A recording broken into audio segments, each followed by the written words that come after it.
Perfect. Thank you. Well, I'd like to formally thank everybody for joining us. Shalom. It's good to see you all for our program with Yossi Klein Halevi. I'd like to begin by saying what a challenging few weeks it's been for all of us who care about Israel and peace in the region. And as Barry Weiss talked about last week when we had our session with her, she said how heavy-hearted we've been, heavy-hearted with worry at the internal divisions between Israeli Jews and Israeli Arabs, at the growing might of Hamas, at the shadow of a more grave conflict with Hezbollah, at the sight of millions of Israelis hunkering down in bunkers, and the civilian toll on every side. And that's not even bringing into context the frozen democratic process, although there's been some interesting news over the last few days that Yossi, I'm sure, we'll get to. And maybe more than anything for us in America, for us American Jews, the growing inability of a large number of our institutions, of our press outlets, and even of our fellow American Jews to perceive the genuine threat Israel is under and the grave and complex and impossible situation that Israel faces. And over the last few weeks, the hatred of Israel has seemed so pronounced that many of us just are throwing up our hands and feeling like it's hopeless. And it's brought to the fore what has been also in the background for the last number of years, which is the fate of the Palestinians in the West Bank and in Gaza and the future of a two-state solution. And so what will the future hold for Israelis and Palestinians? It's my great honor to welcome my friend and one of the most insightful commentators on Israel with us again, Yossi Klein Halevi. Yossi Klein Halevi is a senior fellow at the Shalom Hartman Institute in Jerusalem. Together with Imam Abdullah Antepli of Duke University, he co-directs the Institute's Muslim Leadership Initiative, MLI, which teaches emerging young Muslim American leaders about Judaism, Jewish identity, and Israel. Halevi's 2013 book, Like Dreamers, won the Jewish Book Council's Everett Book of the Year Award. His latest book, Letters to My Palestinian Neighbor, is a New York Times bestseller. He writes for leading op-ed pages in the US, including the Times and the Wall Street Journal, and is a former contributing editor to the New Republic.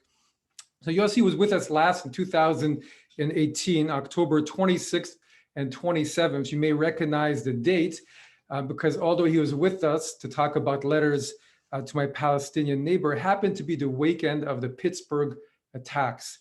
And of course, we were compelled to change the talk to address the events as we did. So this morning, we plan to talk about the legacy of the Six-Day War, and then a new war happened a few weeks ago. So here we are again, and we obviously changed the topic. Our new topic is simply Israelis and Palestinians, what's next? And Yossi, I can't think of anyone better to help us navigate this time and to begin looking to the future. 10 days after a ceasefire, just a day of hearing the news of potentially a new government forming in Israel without Bibi Netanyahu for the first time in over a decade. Again, you're with us at a crucial time, and I'm deeply grateful to Sally and Henry Goralnik for sponsoring this program and for giving us all this space to learn more about what's been happening and process what's happening. So Yossi, next time, simchas. Yeah, I seem to bring bad news with me to the community.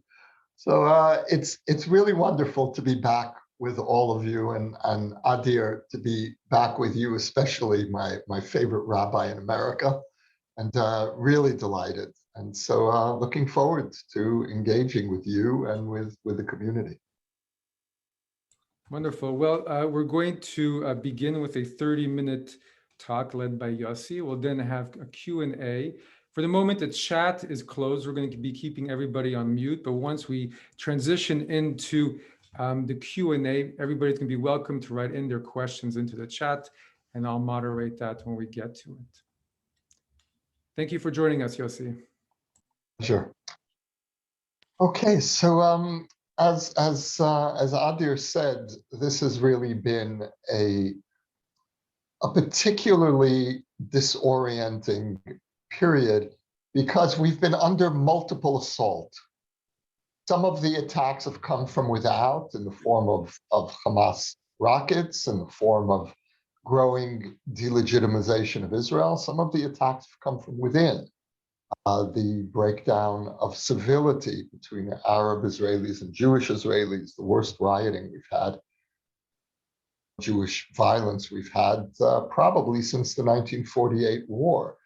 And all of this happening simultaneously, along with growing threats to the stability of Israeli democracy. So it really has been a convergence of threat, and we've all experienced this in one way or another. I can say that being in Israel in this period, I'm now speaking to you from Connecticut. I got here last week for a family event.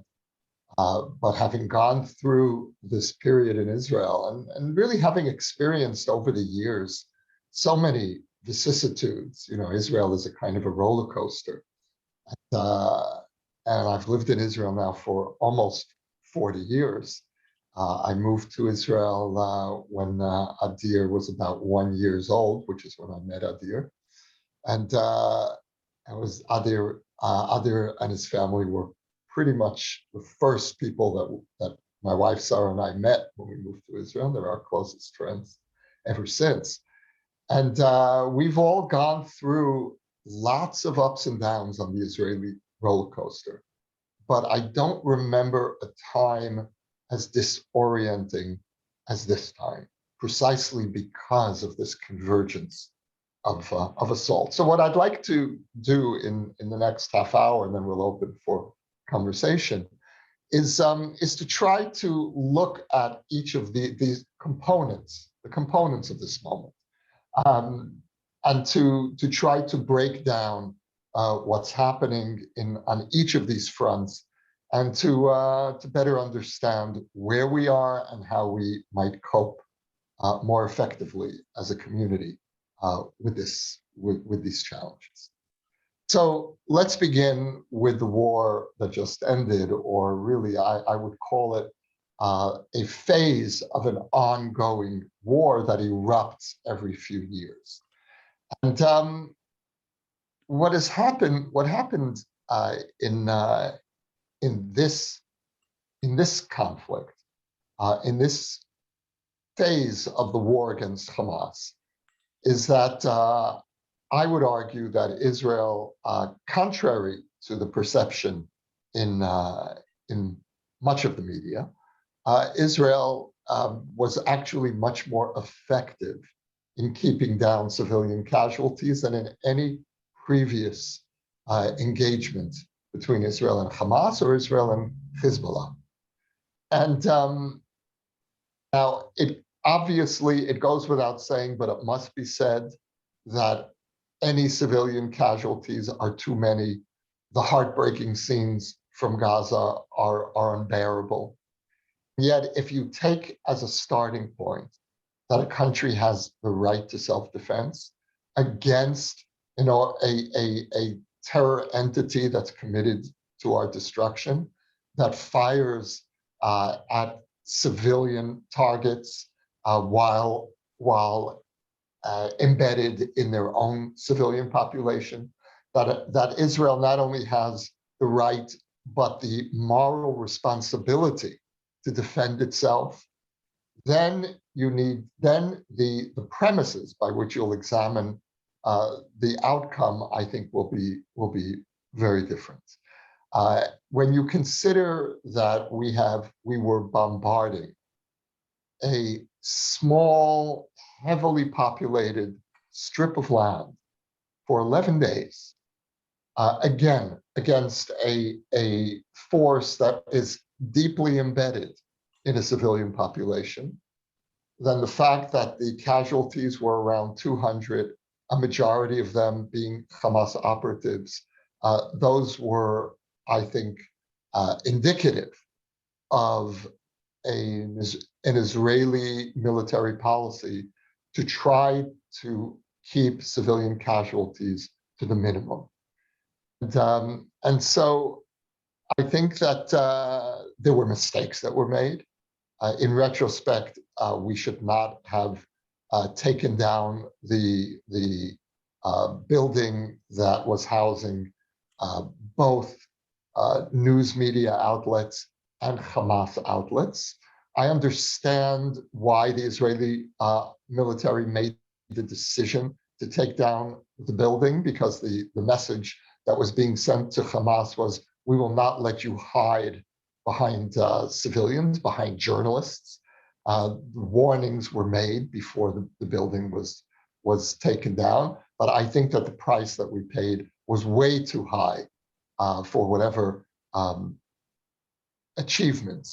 military achievements were met. So yes, Hamas needs to understand that when you attack civilian Israel, you cannot hide behind Al Jazeera and the AP. But I also think we need to have some caution, some wisdom. We are in a very, very delicate position, and we are under the world's microscope, and we need to act accordingly. Now, having said that, we just fought what I regard in pure military terms as the most successful of Israel's engagements with Hamas. When I do the calculation, the inevitable ledger of who won this war, my unavoidable conclusion is Hamas won. Hamas won for several reasons. First of all, Hamas is our weakest enemy. Bear in mind that none of our conflicts are isolated. They are happening within a regional context. And if you look around our borders, we have the Iranian Revolutionary Guards creating bases in Syria. We've got Hezbollah in Lebanon, which is aiming something like 200,000 missiles and rockets, many of them precision missiles, at Israel's civilian population centers. And then there's Hamas. Hamas is the weakest link of the arc that the pro-Iranian arc that is spread along our borders. And yet, Hamas, the weakest of our enemies, succeeded in 11 days in doing what none of our enemies had succeeded in doing until now, which is firing thousands of rockets at Greater Tel Aviv. We've never been under, our heartland has never quite been under this level of sustained assault. And, when I think back to 1990, the first Gulf War, when Saddam Hussein fired a grand total of 39 Scuds against Israel, it was extraordinary. Saddam shut down the state of Israel for 6 weeks. We all spent a good part of our time in what we called then the sealed room, the rooms in our homes that we fitted against the threat of chemical attack, because that was the fear then, that these Scud missiles, which of course turned out to be conventional, would carry a chemical warhead. And yet when I think now at what Hamas succeeded in doing, infinitely more effective militarily. Hamas was able to fire rockets with virtual impunity against Tel Aviv whenever it chose the time and the place.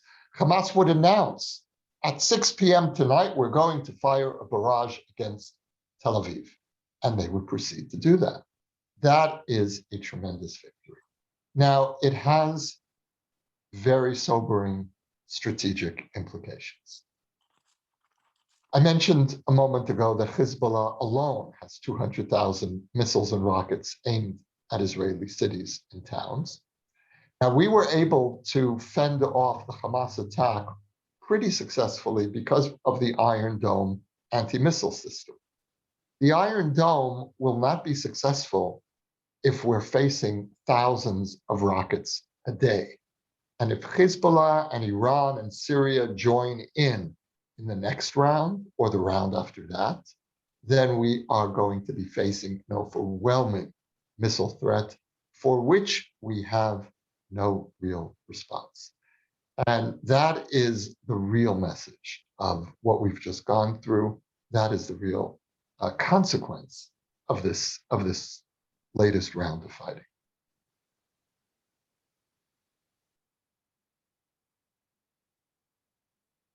The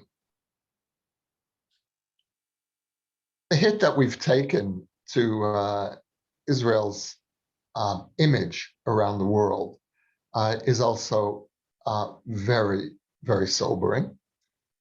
And here, I'd like to take a step back and try to create a context for why we keep losing in this war. Now, in one way, I would say that this moment in history, in human history, this moment in media history, is actually tailor-made for the Palestinian argument. The Palestinian case can be summed up in 3 or 4 words. Whether these words are accurate or not, I believe that one of those words is accurate, occupation, but the other words are not. But you can sum up the Palestinian case with occupation, ethnic cleansing, apartheid, and colonialism. And those are very powerful words. You've made your case with 4 buzzwords. Now, in the era of social media, in the era of TikTok, of tweets, if you want to make your case, you need powerful buzzwords. Now, the Jewish side, the Zionist side, once had powerful buzzwords. Holocaust, homeland, refuge. Those buzzwords are no longer effective 70 years later. We are now, fortunately, we are no longer a country of refugees. We're a powerful country. We can protect ourselves. I not only make no apology for that, I celebrate the fact that we are able to defend ourselves so well. But when you face the Palestinian narrative, they can hit us with a few words. And what do we have on our side? We don't have words, we have stories. We have, in 1947, we accepted partition and they went to war. And that's great when you have the time and the audience for a story. But nobody is listening to stories anymore. They're listening to words. And when you have words against stories, the story loses. And we, as a people, are at a deep disadvantage here because we are a people of stories. A few years ago, I published a book, Letters to My Palestinian Neighbor, which was an attempt to tell our story to Palestinians, to the Arab world, and also to young American Jews, who I hoped would be reading the book and eavesdropping on my conversation with my Palestinian neighbors. And I was very proud of the fact that I wrote what I thought was a short book. It was all of 200 pages. But I realize now that 200 pages is 200 pages too many in the era of TikTok. I can't do TikTok. I can barely tweet. And I don't know that you can really tell our story in a few words. And so that's the first disadvantage we have. But it's also even more serious than that. Israel fights wars every few years that are asymmetrical. Now, an asymmetrical war, by definition, hitting a conventional army with planes and tanks against terrorists who are fighting in a civilian area, by definition, an asymmetrical war is weighted in favor of the non-conventional side. You come with your tanks and your planes. In the era of victimhood, of intersectionality, of critical race theory, you've lost. You've already lost just by the imagery. So we're at a disadvantage with the words, and we're at a disadvantage with the images. Now, not only is Israel being forced to fight an asymmetrical war every few years, and bear in mind that the last conventional war that Israel fought was the Yom Kippur War in 1973. That was the last time where you had Arab tanks and planes against Israeli tanks and planes. Lebanon 1982 had a conventional component. There was a battle with the Syrian army and the Israeli army, but for the most part, that was a war between the PLO embedded in civilian areas in Lebanon against the standing army, against the conventional Israeli army. And that was the first war that Israel lost. And that has now set the stage for every one of our conflicts ever since. Now, that would be hard enough for Israel to fight. To fight asymmetrical battles every few years puts an enormous strain on Israel's moral credibility. I think that we can make our case.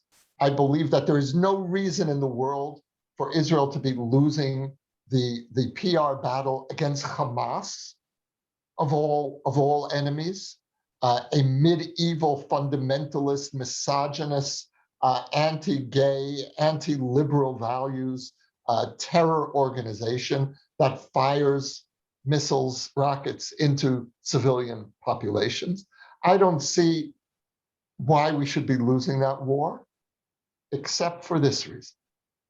We are not only fighting asymmetrical wars every few years, we are also engaged in a long-term occupation of the Palestinian people. That means that we have a double strain on our moral credibility. What we need to assure is that we maintain a basic moral credibility as occupiers.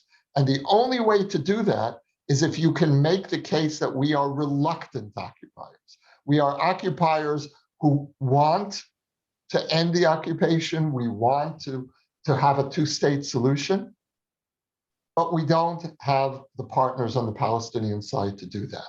Now, we have made that case credibly in the past. Israel was always the side that said yes. The Palestinian leadership was always the side that said no.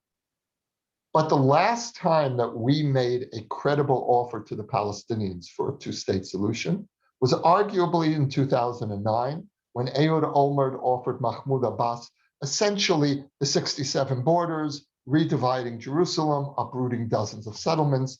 The Palestinian concession would have been no refugee return to the state of Israel. Refugees go to the state of Palestine.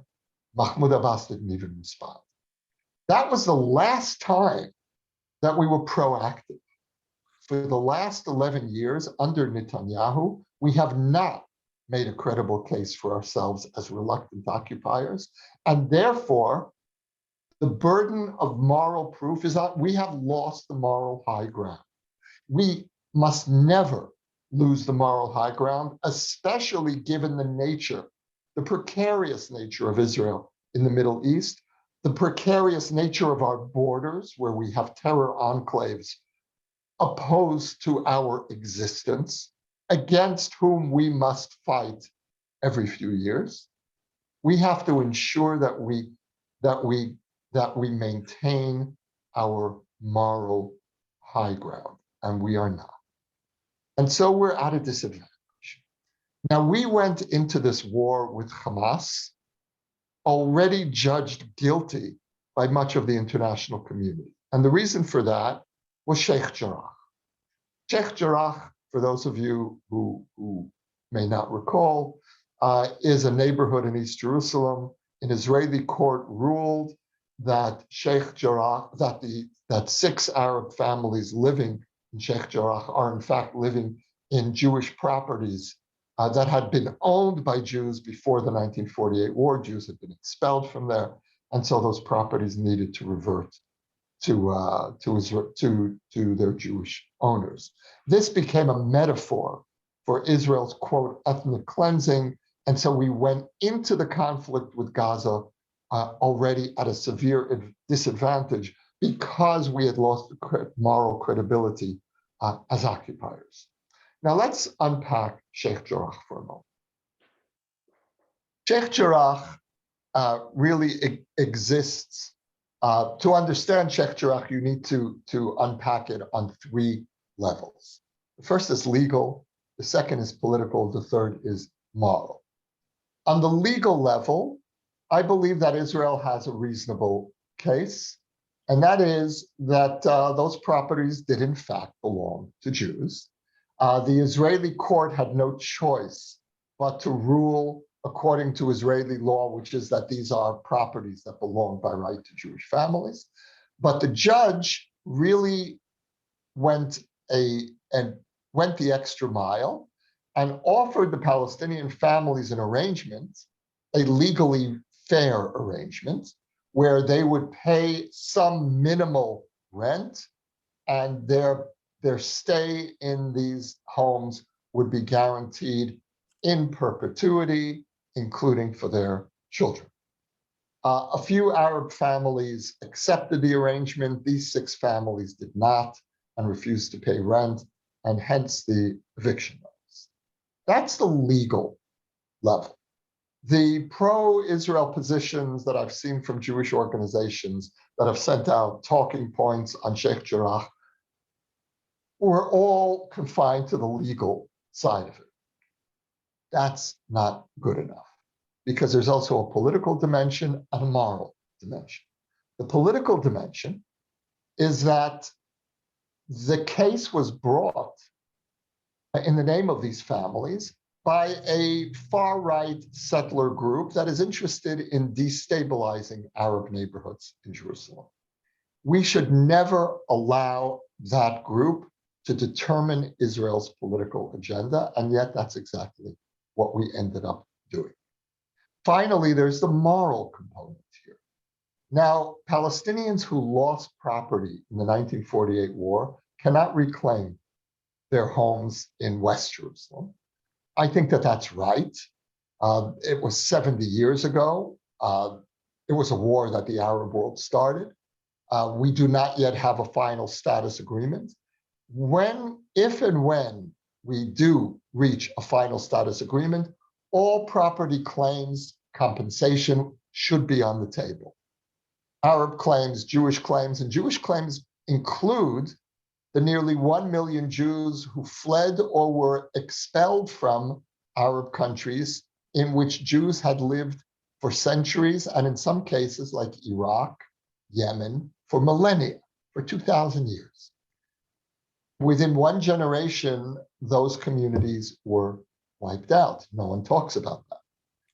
Tremendous amounts of property was lost. And so if and when it comes time for a reckoning over the consequences of 1948, we will put all claims on the table.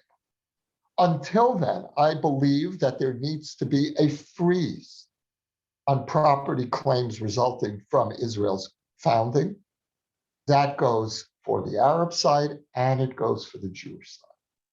And if we have a situation where Jews can reclaim their properties and Palestinians can't, then we shouldn't be surprised to find ourselves on the moral defensive.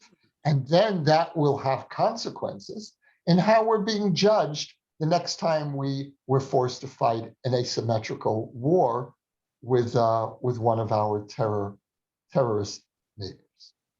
I'll conclude with a few comments briefly about the fighting between Arab Israelis and Jewish Israelis, and then we'll open for conversation. To my mind, this is the most serious of all of the consequences of these last weeks.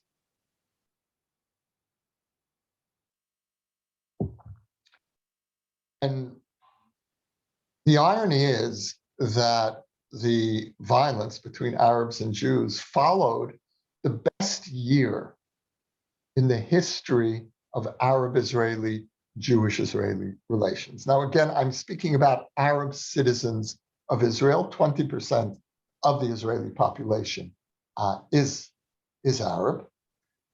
And we had a tremendously hopeful year, which was a result of two things, two crises. The first was Corona. The second was the political stalemate in Israel. Corona was our first lethal crisis in Israel, our first life and death crisis that had nothing to do with security, had nothing to do with the Arab-Israeli conflict. As a result of that, Arab Israelis were able to take full part in the national effort against Corona. Now, Arab Israelis are also heavily represented in the healthcare industry. 17+% of Israeli doctors are Arab, almost 25% of our nurses are Arab. And so the Israeli healthcare system is the most integrated of any sector of Israeli society. And as a result of that, there was a great emphasis in the media of Arab-Jewish cooperation in the Corona wars. Now, the second breakthrough happened as a result of this ongoing political stalemate, which has brought us to 4 elections in 2 years. And the political system finally realized that nothing is going to change because Jewish Israel is stalemated against itself straight down the line between right and center left and center right, the anti-Bibi forces and the pro-Bibi forces, which is really the only issue that we're dealing with. Now, there are also Arab parties. And for the first time, both the Arab and the Jewish parties agreed that this is a moment where we can really begin rethinking the nature of coalitions. And Arab parties are now being actively courted by the Jewish parties. This is new and very hopeful. Now, the latest news is that the anti-Bibi coalition may be on its way to forming a government with the support of our Islamist Muslim Brotherhood party, Ra'am, which is an extraordinary development. Israel is a very unpredictable place, and no one would have called this one a year ago. And so we are now possibly looking at a real political break. What worries me is that the violence, the rage, the hatred on both sides, the fear is going to take years to heal. The good news is that Israel has an extensive network of coexistence organizations all over the country devoted to Arab-Israeli, Jewish-Israeli relations. And these networks are already going to work.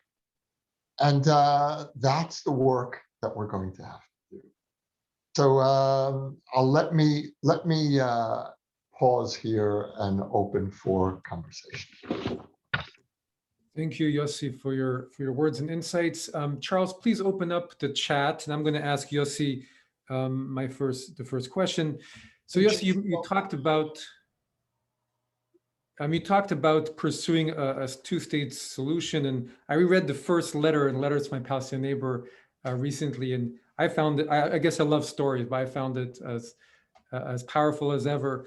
But you mentioned even there that you'd like our government to actively pursue a two-state solution, explore even the remote possibility of a two-state solution. So what does that look like today? And if Naftali Bennett is our next prime minister, is he capable of pursuing a two-state solution? No. But look, at this moment, neither the Palestinian leadership nor the Israeli leadership is frankly capable of a two-state solution. What I hope is that this government, and it is a unity government. It's a government that includes two parties to the left, Meretz and Labor. It includes two parties in the center, Yesh Atid of Yair Lapid and Blue and White. and it includes three parties on the right: Lieberman's party, Israel Beitenu, Israel Our Home, Naftali Bennett's party, Yamina, Rightward, and Gidon Saar's party, New Hope. So it's a very complicated government with an Arab party supporting from outside. And it will have a very small margin of a majority. It will have just a bare majority, 61, and so it's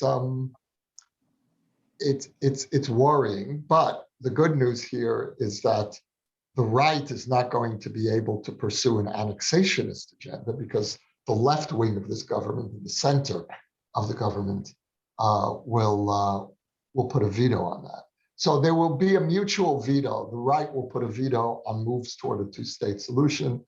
The left and center will put a veto on annexation. And this will be a government that will be concentrating much more on domestic issues, unless there is some major security threat on our borders, which can never be ruled out.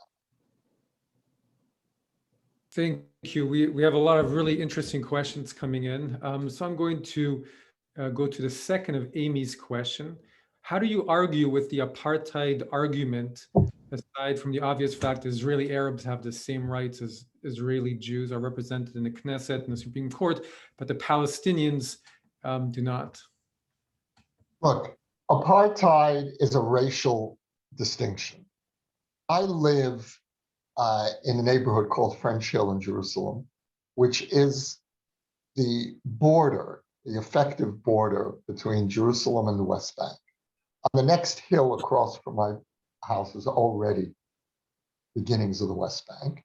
And my neighborhood is separated from the West Bank by a wall, the security barrier. Now, that's one part of this story. The other part of the story is that I live in a building which is almost 50% Arab Israeli and the other half Jewish Israeli. My neighbors are Arab. I live in an Arabic Hebrew speaking environment.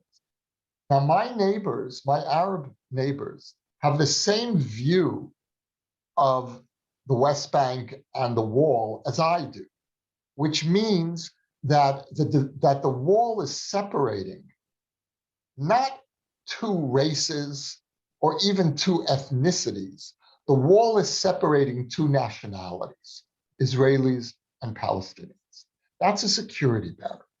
Now, the occupation is a very serious problem. It is not apartheid.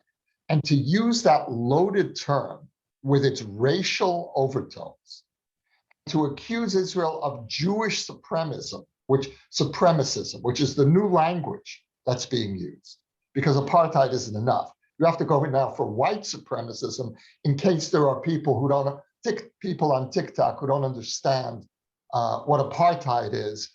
Oh, white supremacists? Yeah, I heard of that. Oh, that's Israel. Oh, now I get it. That's what this is about, delegitimization. And I will not be on the defensive on this. I will not defend Israel against the charges of apartheid. I will go on the offensive. And in general, Adir, my whole approach in pushing back is not to be defensive. And I wrote letters to my Palestinian neighbor, which was translated into Arabic and offered for free downloading in Arabic, because I wanted to go on the offensive with my message. I don't only want to be responding to Palestinian attacks. I want Palestinians to have to deal with Zionism. I want Palestinians and their supporters to have to come up with their responses to our position. And so we need to rethink how we're navigating apartheid in a completely different way.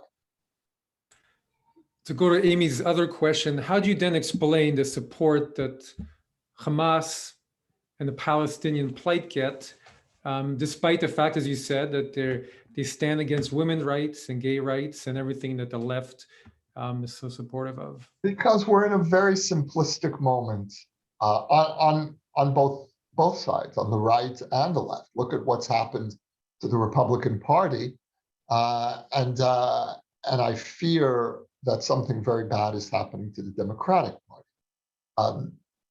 I would say that diaspora Jews have, and I'm speaking worldwide now, Jews have experienced two traumas in the last 4 years from political leaders. One was Trump, and the other was Corbyn. And each of these leaders have left a residue of hatred and fear in different parts of the diaspora. My great fear now is that the Democratic Party is going to be Corbynized. And we forget too quickly what almost happened in England. If Corbyn would have been elected prime minister, something like 50% of British Jews, according to polls, said they would have considered emigrating from the country. Now, British Jewry goes back hundreds of years. This would have been the effective destruction of a diaspora. I am desperately worried. I'm desperately worried about the rise of the far right, and I'm no less worried about the rise of the far left. The far left is no more nuanced than the far right. And so Hamas, they're the good guys because, well, they're brown. They're brown people. You had an American congressman say that Israel is killing black and brown people. Now, anyone who has spent an hour walking the streets in Israel will know that we are actually not white. We are everything in Israel. But the simplistic perception is white supremacists against black and brown people. That's another reason why we're losing. What needs to be done about the religious Zionist or the far right in Israel who are destabilizing the situation? There was a question about presence in Lod and Jaffa and about the organization you mentioned in Sheikh Jarrah. Yes, and look, in 1984, Rabbi Meir Kahane, who was really the leader of the racist far right in Israel, and when they say that Zionism is racism, that applies basically to Meir Kahane and his followers. Meir Kahane was elected in 1984, and every time that he got up to speak in the Knesset, the prime minister at the time, Yitzhak Shamir, who was a very hardline right-wing Likud leader, Shamir would get up and lead the Likud members of parliament out of the auditorium in protest. Now we have a prime minister, hopefully for not much more than a few days, Netanyahu, who actively helped get the Kahanists into the Knesset. This is unbelievable. This is one of Netanyahu's, to my mind, greatest sins against the state of Israel, and it's unforgivable. We are going to have to deal with the legitimization of the far right. Now, this is a phenomenon that's happening around the world. It's certainly happening in the US. It's happening in large parts of Europe. That, for me, as an Israeli, is cold comfort. I don't want to be part of that global trend, but I am. And I'm going to have to deal with the far right with all of the democratic tools that I have. I'm going to have to deal with them with the legal tools that I have, with the educational tools. And again, this is a generational struggle that we are going to be fighting. So what then is our message to young American Jews or just young Americans who are operating on buzzwords, who don't get stories? Do we try and teach them the stories, or do you have any other thoughts? My greatest concern right now are young American Jews. If we lose large numbers of young American Jews, and I think we are beginning to, I don't think we're there yet. I think birthright is a very significant counterweight. The American Jewish love for Israel has been conveyed to some extent to young Jews. I think young Jews understand, even if they don't quite understand Israel, they do understand that Israel is supposed to be important to them as Jews. We need to start making that explicit. And again, look, I only have the tools that I have, which is I'm a writer and I tell stories. And so I wrote that book, and I have been getting tremendous feedback from high school students, actually, which is very moving to me. High school students writing to me saying that they've been studying this book in their day schools, and it's given them a language and a framework to try to understand the conflict. And I don't know if the whole book has to be read. Maybe there are a few chapters that can be taken out, but I can only operate on my level. We all have to start figuring out on different levels, how do we reach young people? I did a session a few weeks ago with 24 young Jews who are very active on TikTok, who have big followings, and it was fantastic. These kids are on fire, and so we were talking about, how do you try to convey a deeper message in a few words. So I don't know that I'm really the best person to do that. I can give them what I feel is a larger conceptual framework, and they're going to have to translate that into social media. But we need to start thinking much more creatively of what do we do? And this is an emergency. We are now at an emergency moment, and I can tell you the help will not come from Israel. Israelis do not understand American Jews. They don't understand America. You do. This is your fight. And those of us who do understand both cultures, those of us who are either American-born Israelis or Israeli-born Americans, I think we have a very great responsibility now as people who know the two cultures to step up and try to figure this thing out. So we have a few questions from people regarding the conditions in Gaza and the West Bank, and people are wondering, would it alleviate some of the sentiment against Israel if we were able to help the conditions there? Does Israel have a role? Is it possible? Look, I think that we have a responsibility. We have a responsibility to alleviate conditions in Gaza and the West Bank, regardless of whether that will play well for our image. Honestly, it won't make much of a difference because the occupation is still the occupation. Israel is accused of waging a cruel blockade against Gaza. That blockade is, first of all, an Egyptian-Israeli blockade. Almost no one ever mentions the Egyptian side of the border. It is no less strict than the Israeli side for the same reason.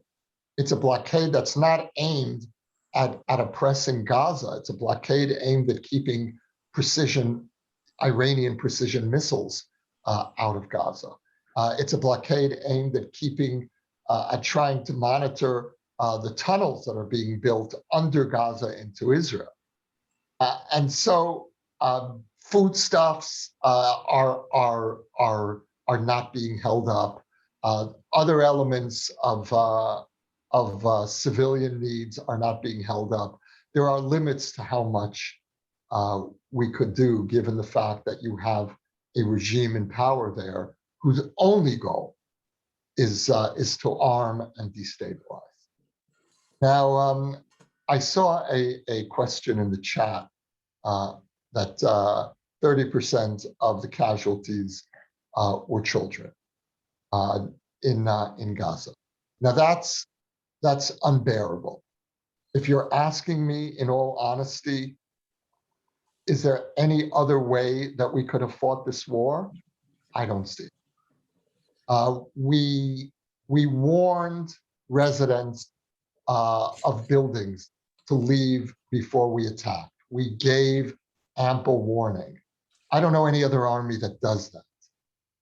We did just about everything that we could, and those are the results. I think that it is the nature of this conflict to produce wrenching tragedies, and I don't know what we can do about that, and that's the truth. So another question, pulling several questions together, is, so in the letters you reach out to Palestinians. I know there are a lot of individuals from around the Arab world who responded to you. What was the response from Palestinians? If we were to even send economic aid to the Palestinians, would they accept it? Would they see that as normalization? What's the... Yeah, I think it's a really good question. We've got real constraints here. The paperback edition of my letters book has an extensive epilogue, about 50 pages, of letters from Palestinians to their Israeli neighbor, responses from Palestinians. And so the book in the paperback edition does what I was hoping it would do, which is model a respectful, passionate disagreement over perhaps irreconcilable narratives on the two sides. But can we really speak to each other and listen to each other? And so this book really does try to model that. I've made Palestinian friends as a result of this book. I've had respondents to my book over to my home for Friday night dinner. I've been to their home. I've made a short film with one of the Palestinians who responded to me. And there really was a sense of an attempt to model what a different kind of conversation between Israelis and Palestinians might sound like. Thank you. So I'd like to maybe end our conversation with a few questions about what we can do if the American government has a place in helping the situation move forward. If American Jews, you spoke a little bit about it, and I had one question about Jews of color, if their voice would be useful as parts of the left are making this argument about race, about in the context of the situation over there. Yeah, look, I think that that Biden made a very important statement the other day, which was not sufficiently amplified. He said that if there's going to be peace, the Arab world has to accept Israel's legitimacy. And he said the legitimacy of a Jewish state. Now that's the foundation. I'm hopeful that there will be long-term changes in the region. The Abraham Accords, our agreement with the UAE, which is holding despite this war, is crucial for reassuring Israelis that that there's an alternative to siege. We don't have to live under siege. That doesn't have to be the sum total of our national life. Whether the Palestinian national movement will be able to come to terms with Israel's legitimacy, I don't know. But I do know that Israelis will continue to turn right unless they see some indication that Palestinian leaders are prepared to accept our legitimacy. Now, I understand those people who come back and say, yeah, well, you, Israel, you have all the power and you're expecting the Palestinians to make a concession. Well, my response to that is that Palestinian leaders have a responsibility to reassure the Israeli public that a two-state solution would really result in peace and not greater vulnerability. If you don't do that, you will not win over the Israeli public. I want to convince Israelis, my fellow Israeli citizens, that we can make a deal with the Palestinians, that we can go for a two-state solution. But in order to do that, I need to have some indication on the Palestinian side that there is a willingness to come to terms with our legitimacy. One of the reasons I wrote this book was because I wanted to try to elicit responses from Palestinians that would then these would be voices for a two-state solution based on genuine acceptance, mutual acceptance of each side's legitimacy, each side's indigenousness. This is really the question. As we wrap it all up, is there anything hopeful about this moment? There are two very hopeful things. The first is that we may well have an alternative government to Netanyahu. Everything depends on that. It's not going to be an easy government. It's going to be unstable from the beginning. You're bringing in Naftali Bennett together with the far left Meretz. We've never had anything quite like this before. But we're a pretty crazy country, and we're a country that is unpredictable. And this will be a very interesting experiment. The fact that this will be a government that will depend for its majority on an Arab party. That's an extraordinary development. This is really historic and something to celebrate if it happens. And the second really hopeful thing is what I mentioned a moment ago, which is the fact that the Abraham Accords are holding. If anything, the UAE is even more deeply committed, not just to peace with Israel, to a formal treaty, but to genuine normalization. These are the first agreements that we've had with Arab countries that are based on mutual normalization. And so I see this as a long-term ground for transforming the region and as the framework in which hopefully we can eventually begin to figure out how to reach a two-state solution. So yes, I'm in despair and I'm hopeful at the same time, which is as good a definition of being an Israeli that I know. Or being Jewish, perhaps, as well. Being Jewish, yeah. So thank you so much, Yossi, for your thoughts and your presentation, for giving us a little hope. Thank you.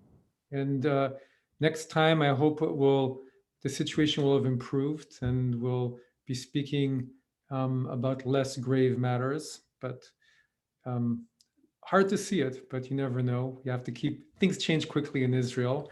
With gratitude to Henry and Sally Goralnik for making this morning possible. And also a little plug, a mutual friend of Yossi and I's, Rabbi Shaul Yudelman, who works with Palestinian partners with the Roots Foundation, will be speaking to us at the beginning of July to talk about their coexistence work. So thank you very much for joining us and appreciate your words. Thank you, everybody. Truly a pleasure. Take care. Bye. Thank you all. Good to be with you all. Bye. Thank you. Thanks all. Bye. Thank you. Shalom. Thank you very much. Very interesting. Thank you. Good talk. Thank you all. Wonderful. Pleasure. Thank you Good to see you. very much for joining us. And it was a pleasure doing email business with your wife or your daughter? Sarah? My wife. Your wife. My wife. Yes. Thank you. Thank you all for joining. Safe travels home.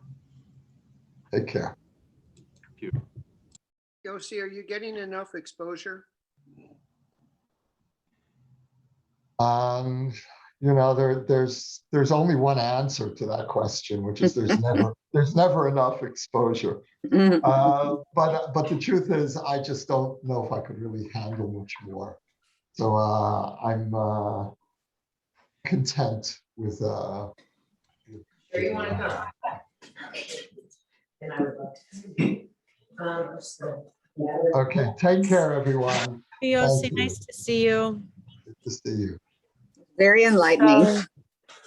Really about the best talk that that I've heard in the past 6 weeks. Thank you. Definitely could have gone on for hours to really talk about all the different questions and the possible answers. So, True. all right. Thank you, everyone. Enjoy the rest of your weekend.